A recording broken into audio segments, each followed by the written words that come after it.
Pinto college में आज जो प्रोग्राम हुआ है, क्या कुछ इसकी रूपरेखा रही है? यह कार्यक्रम 1857 के स्वाधीनता संग्राम का जो इतिहास है उस विषय का एक व्याख्यान का कार्यक्रम था, जिसमें भारत माता के सामने दीप प्रज्वलन करने के बाद हम सभी मंचासीन बहनों का परिचय कराया गया और उसके बाद में भूमिका प्रस्तुत हुई, एकल गीत हुआ और मेरा व्याख्यान उसमें हुआ। विषय राष्ट्र सेविका समिति की मैं फुल टाइम पूर्णकालिक प्रचारिका हूँ और राष्ट्र सेविका समिति पूरे देश भर में राष्ट्र सेविका समिति ने ऐसे व्याख्यानों के माध्यम से अपने जो कॉलेजों में पढ़ने वाली, स्कूलों में पढ़ने वाली छात्राएं हैं, उनको अपने देश से इतिहास, देश के इतिहास को सत्य बताने का यह संकल्प लिया है।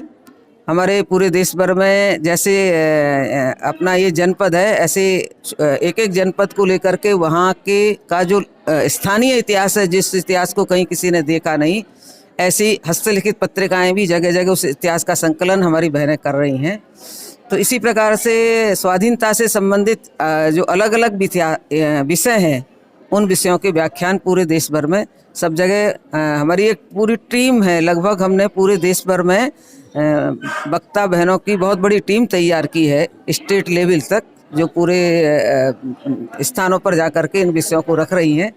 जैसे 1857 का स्वाधीनता समर, उसके जो भ्रांतियां, आज जो मैंने विषय बताया उसमें जो भ्रांतियां थी, यानी हमने भी बचपन में यही पढ़ा कि यह एक विद्रोह था, यह गदर था।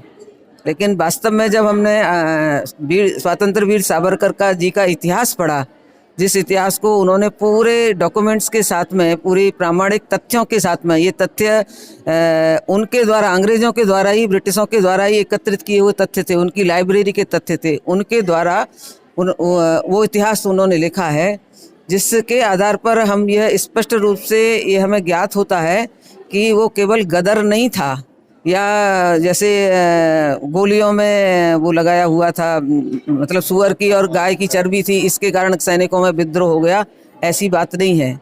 या फिर अवध का जो राज्य था, जिसके जो नवाब थे वजीमुल्ला खां, उनको कैद कर लिया और वो राज्य को अंग्रेज़ों ने हड़प लिया, उसके कारण से विद्रोह हुआ, ऐसा नहीं था।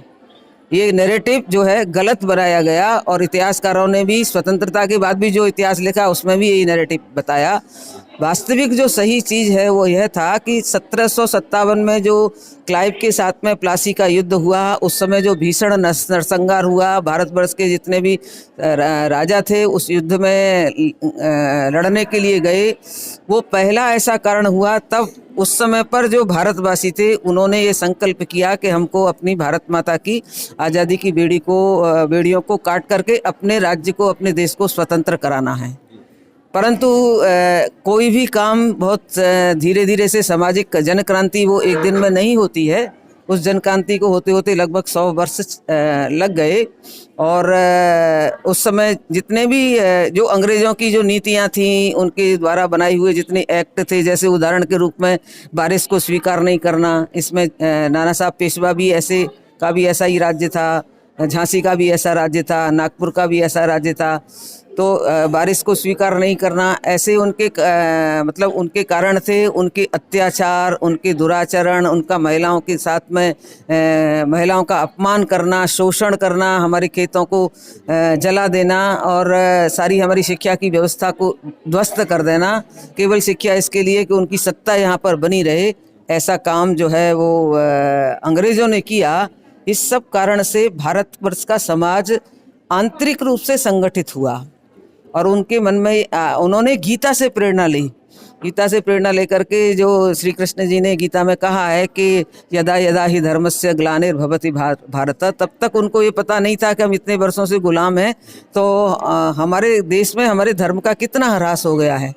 तो जैसे श्री कृष्ण ने धर्म के लिए युद्ध करो, ऐसे समाज के मन में गांव गांव तक ये बात फैल गई कि हमको अपने देश, अपने धर्म को, अपने सनातन धर्म को बचाने के लिए अपने ये जो शासक हैं, क्रूर शासक हैं, इनसे हमें युद्ध करना है। और दूसरा कारण जो रहा वो हमको स्वराज्य के लिए युद्ध करना, हमारे देश में हमारे ही देश के लोगों का शासन होना चाहिए, इसलिए हमको युद्ध करना है। यानी अपने स्वत्व की पहचान अपने सत्व की पहचान और स्वाधीनता की पहचान कराने वाला ये भारत 1857 का प्रथम स्वतंत्र। आप एक महिला हैं, महिला होते हुए आप समाज को क्या संदेश देना चाहते हैं? नहीं, मैंने तो बहुत छोटी आयु से ही महिला के क्षेत्र में काम किया है, सन 75 से, और आज तक मैं पूर्णकालिक रूप से समाज में काम कर रही हूँ।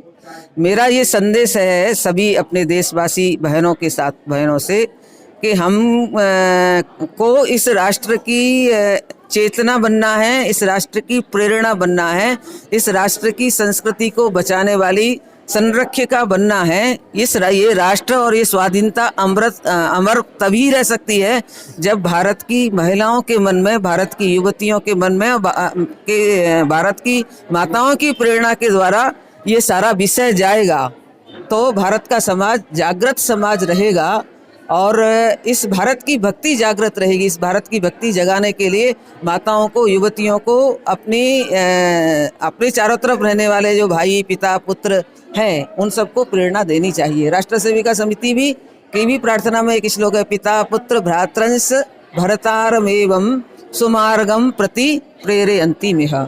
हम समिति में जो प्रार्थना करते हैं वो यही करते हैं कि हम ऐसी महिलाएं बनना चाहते हैं, वयम भावी तेजस्वी राष्ट्रस्य धन्याः जनन्यो भवेमेति ध्येयास्य।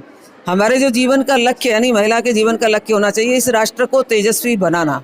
ये राष्ट्र जैसे जैसे जिस प्रकार तेजस्वी बन सकता है, संस्कृति की रक्षा से, नए इनोवेशन से, और ऐसा भारतीय समाज नहीं है कि वो अपने आप को बदलता नहीं है, वो अपने आप को बदलता है। उसका उदाहरण हम सबके सामने, आज कितनी बेटियां अंतिम संस्कार करने लगी, समाज अपने को बदल रहा है। हाँ, अभी किया उनके, यानी विपिन रावत जी की भी बेटियों ने किया। तो ऐसा अब सामान्य परंपरा बदल गई कि पुत्री ही करेगा, पुत्र नहीं है तो पुत्री नहीं करेगी। तो भारतीय समाज अपने आप को नए युग के अनुसार बदल लेता है, परंतु अपने माताओं को इस राष्ट्र के प्रति अपार प्रेम समाज में पैदा करना, अपनी संतति में पैदा करना, ये उसका प्रथम कर्तव्य है। तो ही ये स्वाधीनता का अमृत महोत्सव सत्य में हम मना पाएंगे और हम अपनी देश की स्वाधीनता को अमर रख पाएंगे। धन्यवाद।